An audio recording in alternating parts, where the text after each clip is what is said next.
Hi, you are with Savan Kapoor, and welcome to Success Gyan's podcast. Today, I will be talking about the five critical challenges that working professionals face when they start a new job. Working professionals face some standard traps in their careers. And one of the first ones that they face is when they start a new role or get promoted into a new position. And in such a situation, when you are taking on a new role or a promotion, one very first common mistake that working professionals often make is that they stick with what they know.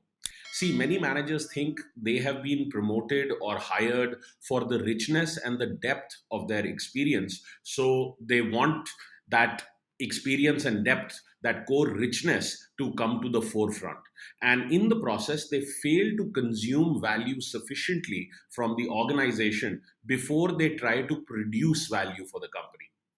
What you know and how you have performed in the past is important, but a new job or a promotion will also require you to stretch outside of what you have currently mastered and reinvent yourself to truly be successful in that role.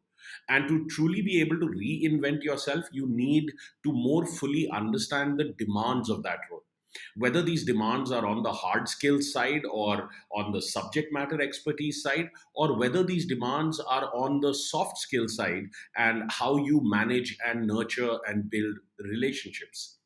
Another common mistake that they make is that they feel they have to take action.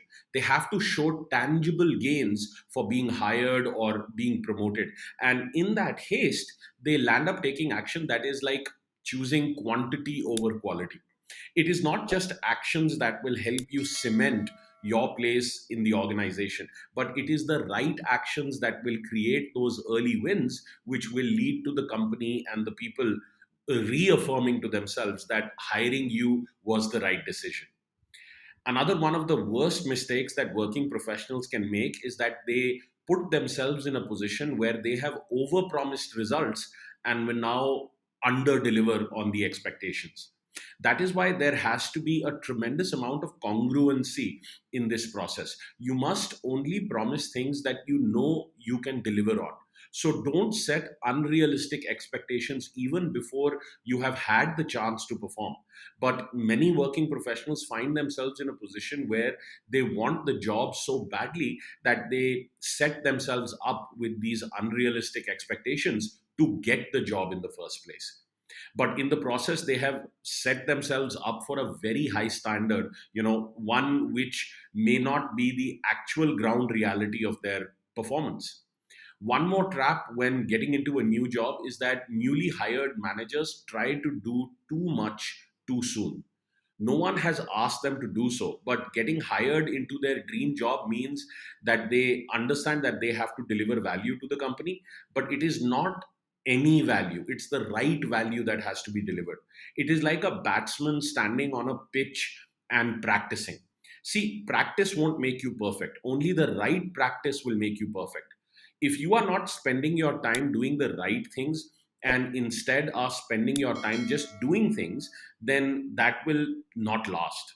And in continuation to that, a lot of managers try too soon to come in with the answer. They are not listening and building sufficient perspective before they are trying to contribute.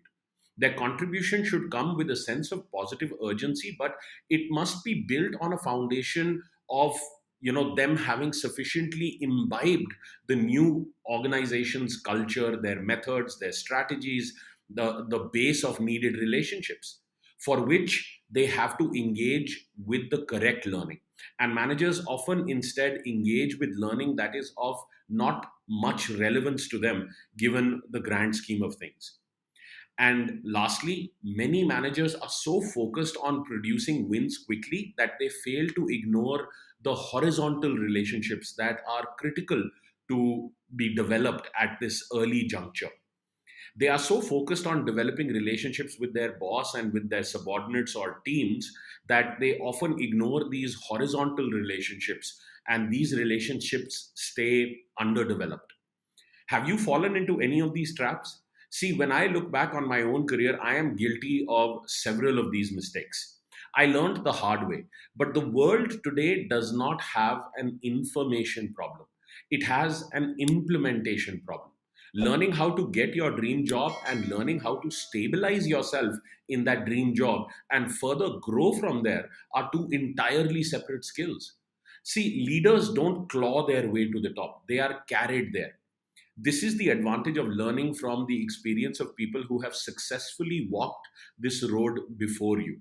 It is an accelerated way of learning because it saves you the time and the energy drain of having to experiment with your career and come to realize what works and what doesn't work. See, your career is like a living, breathing child. And just the way we raise a child, a career also requires nurturing.